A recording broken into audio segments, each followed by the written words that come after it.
Hey everyone, welcome back to another campground tour. This time we are at the Naples Marco Island KOA, which is pretty much between Naples and Marco Island.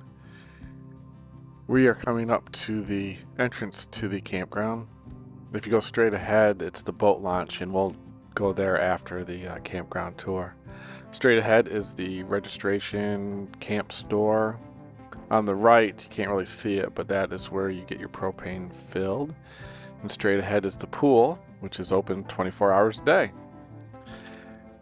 As we go down this road, we will be going by campsites C1 through C15 on the right.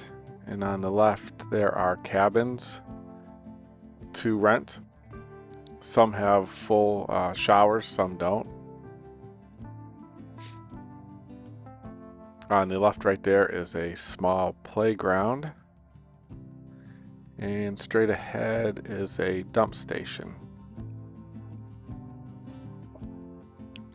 So we'll be going by campsites C13, 14, and 15 on our right.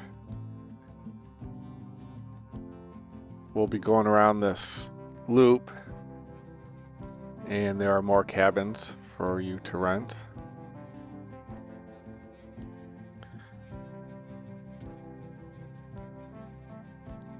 And as we go around this loop, you can see a fire pit there and the dog walk area. And as we make our way back up this road, campsites B19 through B1 will be on our right. We're just going past the dump station once again to get around this RV right here. And we'll be looking at sites B12 through B1. Those are pull-through sites. They're a little tight beside each other, but they're plenty. The length is nice for your tow vehicle. And on the left are the cabins that you can rent, and then the pool. And the pool has a hot tub as well. Straight ahead is the camp registration and store. And I'm going to take you through part of the campground that's basically all seasonal and full-time people. I'm not really going to get into all the details of it because you can't camp there. But we'll take a look at it just for your knowledge.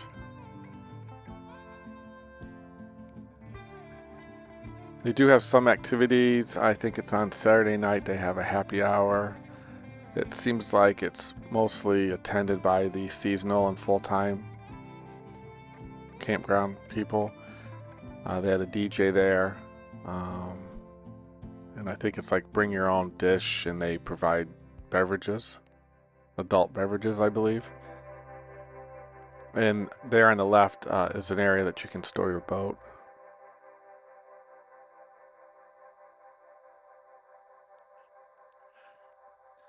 When we get back down to the actual campground site, you may or may not notice an RV that's decorated in Chiefs flags. Funny enough, they were at our last campground and they starred in that video as well. And they still don't know how to pick a team. So we'll be coming down to the campground again, and on our left it'll be campsites L11 and L22, and on our right A1 and A13. Yeah, if you go check out my Sugarbush KOA campground review, you'll see that same camper. I think he's following us.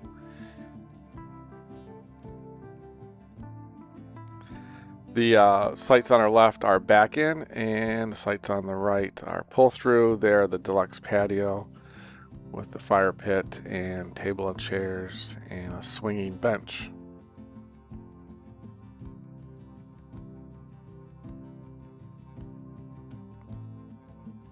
We see the canine area once again as we come around this turn.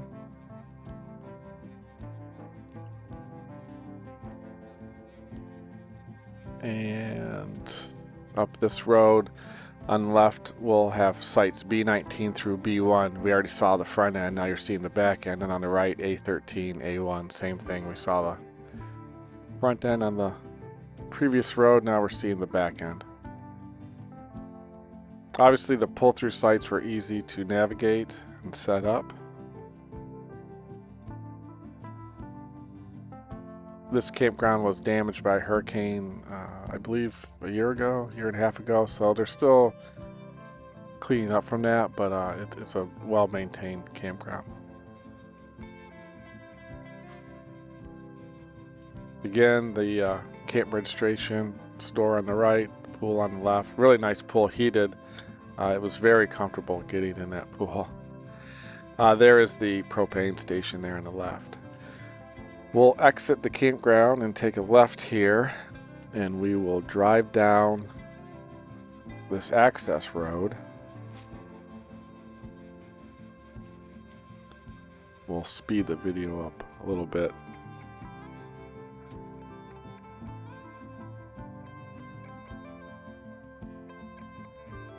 Down here are more cabins to rent. I don't have a lot of information on them, but they're more the traditional KOA cabins. And as we go down towards the boat ramp, there are also 3 tent sites. It looks like it's built up, and there's tables and storage for your camp gear. Looked like a really neat area for tent camping. Straight ahead is the boat launch. The river is the Henderson Creek, and if you go out to your right, you will head out to the Gulf of Mexico eventually. You can rent kayaks.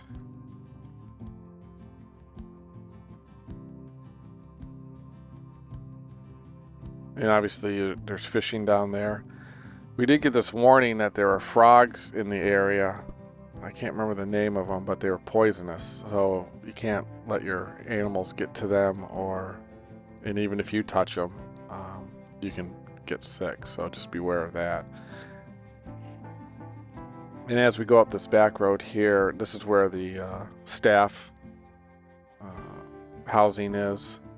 And as you can see, it's their equipment area as well. And you can see the back end of the tent area. It's kind of nice. So on the right there is the camp staff living area.